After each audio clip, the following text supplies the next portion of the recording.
They try to characterize these marches and protests as hateful, events that are explicitly aimed at raising the awareness of an ongoing genocide and putting pressure on the British government to take action against it. But instead, they continue to allow war crimes to be committed, and rather than protecting the interests of the British people, they criminalise us and protect the interests of Israel and their UK-based lobbyists.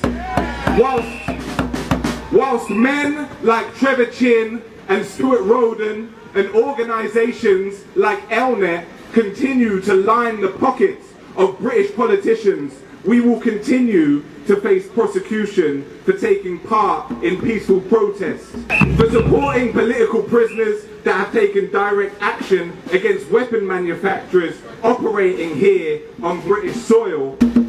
Individuals who, as far as I am concerned, are heroes, attempting to save Palestinian lives by disrupting the supply of weapons we know will be used to kill people in Gaza. Students and pensioners, doctors and artists are all targets for this corrupted government so long as it continues to be bankrolled by those acting on behalf of Israel. The Zionist influence here in the UK is palpable. We can feel it. We can see it. We can see it when we look at these pigs that are here today, itching to put their heavy hands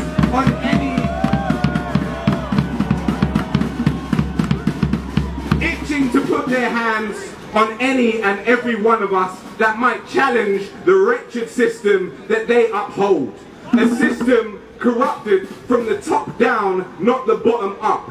These pigs you see here today are carrying out the orders given to them by their coward Met Commissioner Mark Rowley, who we know has refused multiple times to meet with organisers of pro-Palestinian marches and rallies, but he never misses an opportunity to cozy up next to the Board of Deputies. Hate march is what they call it, but we do not operate from a place of hatred. We operate from a place of love. Love for the people of Palestine, love for one another, love for truth and freedom for all oppressed people in the world that have found themselves victims of years of Western imperialism and intervention. From the arrival of slave ships on the west coast of Africa to the most recent child killed in Gaza, we know the havoc they wreak.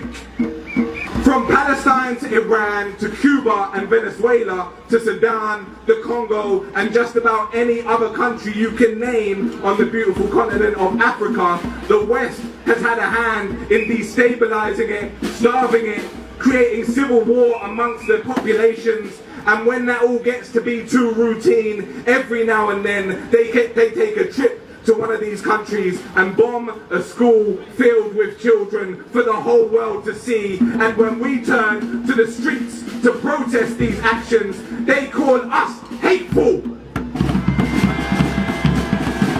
Government gaslighting. Everything we do stems from love.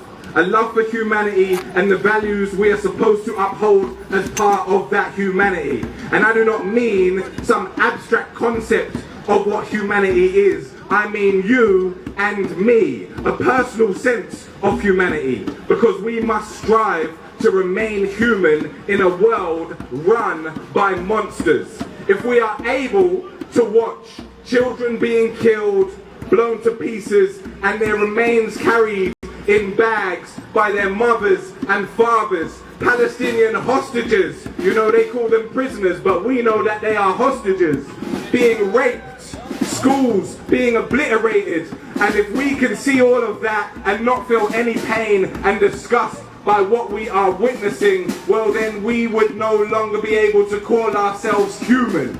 We would have joined the cold-hearted monsters that orchestrate these atrocities. And that should be our greatest fear, to become cold and indifferent to what we are witnessing. Much greater should that fear be than anything we have to lose. And trust me, I have lost plenty, as have many others. But in the process, I have found strength and community like never before.